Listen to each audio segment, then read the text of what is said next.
New collection வைக்கிறாங்க அடிக்கடி. நல்லா இருக்குது, புதுசாக இருக்குது, குவாலிட்டி நல்லா இருந்துச்சு.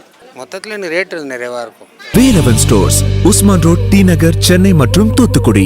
இமானை தாண்டி நாம் தமிழர் கட்சினா மக்களுக்காண்டி போராடினது, எல்லா போராட்டங்களும் குரல் கொடுக்கறது அண்ணன் சீமான் தான்.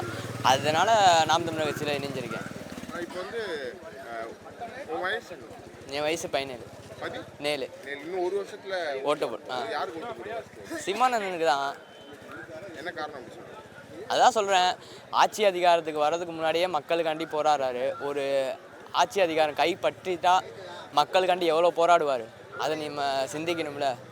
இப்போ நீ படிக்கிற இடத்துலலாம் வந்து எல்லாருமே வந்து விஜய்ன்னு தான் பேசுவாங்க.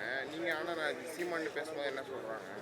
என்ன சொல்லுவாங்க, விஜய்ன்னு பேசுகிறாங்க. அது வந்து அவங்க வந்து சின்ன பையலுங்க, அவங்களுக்கு ஒன்றுமே தெரியாது. அவங்கள கூப்பிட்டு விஜய் என்ன, விஜய் கொள்கை என்ன, விஜய் கோட்பாடு என்ன, விஜய் யாரை ஆதரிக்கிறாரு, யாரை எதிர்க்கிறாரு கேட்டால் எதுவுமே தெரியாது.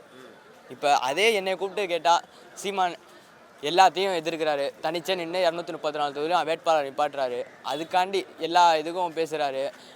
இப்போ விஜய் கட்சி ஆரம்பிச்சிட்டாரு, ஒரு ப்ரெஸ் மீட் கொடுத்துருக்காரா? இல்லை. சீமான்னா எந்தெந்த ஊர் போகிறாரோ அந்தந்த ஊருக்கு ப்ரெஸ் மீட்காரங்களே வந்துடுறாங்க, வந்து கேள்வி கேட்குறாங்க. சீமானும் நின்று தைரியமாக நின்று பதில் சொல்கிறாரு. விஜய் மாதிரி இப்போ கரூரில் நடந்துச்சுல, அது மாதிரி ஓடலை சீமானனை. விஜய் மாதிரி ஓடாமல் நின்று தைரியமாக நின்று சொல்கிறாரு. பார்த்தீங்களா, அதை தான் நம்ம பார்க்கணும். ஆமாம், பிடிக்கும். பார்த்துட்டீங்களா? பார்த்து ஃபோட்டோ பிடிச்சாச்சு, வாழ்த்துக்கள் சொன்னாரு, நன்றி தம்பி அப்படின்னாரு, அவ்வளோதான். அதுவும் விஜய் மேலே எனக்கு இதுவும் கிடையாது. அந்த கட்சியில் இருக்காங்க பார்த்தீங்களா, அந்த நிர்வாகி அவதூறு பரப்பிக்கு இருக்காங்கல்ல, அனில் குஞ்சுகள் இருந்தா, சுரேஷ்னு ஒருத்தன் இருந்தா எடுத்து வச்சிருக்கேன். அவனுக்கு இருந்தா அவன் இந்த வீடியோ பார்த்தா இந்தா காட்டுறேன், இந்தா இவன் தான், இவன் பைந்தோழி. அவங்க கட்சிக்காரங்க வந்து பேசுகிறனால நீங்கள் பேசுங்க, நான் உங்களுக்கு ஆதரவு கொடுக்குறேன் அப்படின்னு சொல்லி இவன் பேசுகிறான். சரிங்களா, நான் இவனுக்கு டைரெக்டாகவே மெசேஜ் வச்சேன், நீ எந்த ஊருன்னு சொல்லு, நானே வந்து பார்க்குறேன், நான் உன் நேருக்கு நேராக வா, நின்று பேசுவோம், நீ இந்த மாதிரி வீடியோ போட்டு உட்காராத, நீ பொதுவாக பேசு, ஸ்டாலினையும் பேசு, எடப்பாடியும் பேசு, விஜய் தப்பு பண்ணுறதையும் பேசு, நீ ஏன் சீமான் அண்ணனை மட்டும் பேசுகிற, சாட்டை அண்ணனை மட்டும் பேசுகிற, எல்லாத்தையும் பேசு, புரியுதுங்களா? அரசியல் வந்து அதான் அரசியல். விஜய் மட்டும் கவர் பண்ணி போடுறது அரசியல் இல்லை. அரசியல்னால் மக்களுக்கு என்ன பிரச்சனை, மக்கள் என்ன அடுத்த முடிவில் இருக்காங்க, யாருக்கு ஓட்டு போடுறாங்க, அதுதான் அரசியல், புரியுதுங்களா? இவனை மாதிரி உட்காந்துக்கிட்டு காசு வாங்கிட்டு வீடியோ போடுறான். வீடியோவில் இவன் அந்த வீடியோ பார்த்தா கண்டிப்பாக அவன் பார்க்கணும். பார்த்தா நீ இதில் கேட்டில சீமானை, நீ ஆம்பளையாக இருந்தால் விஜயை எதிர்த்து நீ நில்ல ஒரு ஊர்லன்னு சொன்னில. நான் கேட்குறேன், நீ ஆம்பளையாக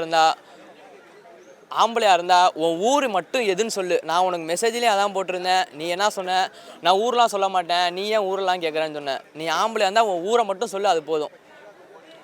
இந்த மாதிரியான ஆட்களுக்கு வந்து நம்ம வந்து புரிய வைக்கணும்னு நினைக்கிறீங்களா, இல்லை அவங்க கூட சண்டை போடணும்?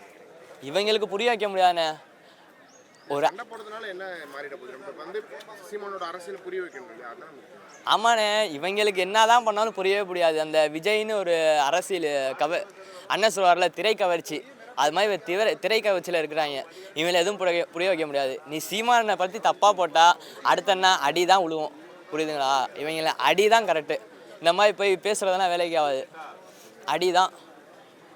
நீங்கள் என்ன சொல்கிறீங்க, அடிதடி சரியா இல்லை பேசி புரிய வைக்கிறது முக்கியம், நான் வைலன்ஸ் முக்கியம்? அதாவது விஜய் வேணால் சர்க்கார் படத்தில் எவ்வளோ அரசியல் பேசியிருக்கலாம், அதெல்லாம் இங்கே நேரில் வேலைக்கு ஆகாதுல்ல. அவர் வந்து படத்தில் நடித்தது மாதிரி அவரோட ரசிகர்களையும் தூண்டி விடுறாரு. அந்த தூண்டுதலின் பேரில் இவங்க செயல்படுறாங்க. இது வந்து எதுவும் வேலைக்கு ஆகாது. அனில் குஞ்சுகன் அதாவது ஏற்கனவே ஒரு எலெக்ஷனில் ஏடிஎம்கேக்கு சப்போர்ட் பண்ணி விஜய் வந்து தனிப்பட்ட முறையில் பேட்டி கொடுத்து பேப்பர்லேயே அறிக்கை விட்டுருந்தார். அணிலாக செயல்பட்ட எனது ரசிகர்களுக்கு நன்றின்னு பேட்டி கொடுத்துருந்தாரு. அந்த ஆதாரம் வந்து முதற்கொண்டு எங்கள்கிட்ட இருக்குது.